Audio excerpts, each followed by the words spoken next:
সত্য ও প্রতিজ্ঞার শক্তি। একদিন মহর্ষি বিশ্বামিত্র তার শিষ্যদের নিয়ে গভীর অরণ্যে সাধনা করছিলেন। তখন এক ক্ষুধার্ত সিংহ এসে এক নিরীহ হরিণের ওপর ঝাঁপিয়ে পড়তে উদ্যত হয়। হরিণটি দৌড়ে এসে ঋষির চরণে লুটিয়ে পড়ে রক্ষা চাইল। বিশ্বামিত্র সিংহকে বললেন, এই হরিণ আমার আশ্রয়ে এসেছে, তুমি একে হত্যা করতে পারবে না। কিন্তু সিংহ বলল, আমি ক্ষুধার্ত, আমার খাবারের অধিকার কেড়ে নিতে পারো না। ঋষি কিছুক্ষণ ভাবলেন, তারপর বললেন, সত্য ও প্রতিজ্ঞা ভঙ্গ করা মহাপাপ।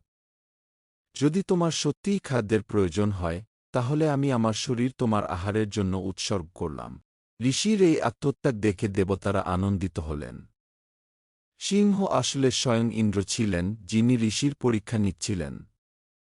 ইন্দ্র তখন বিশ্বামিত্রকে আশীর্বাদ করলেন এবং হরিণটিকেও নতুন জীবন দিলেন। শিক্ষা: সত্য, প্রতিজ্ঞা ও আত্মত্যাগের শক্তি অসীম। যারা সত্যনিষ্ঠ থাকে তারা দেবতাদের আশীর্বাদ লাভ করে।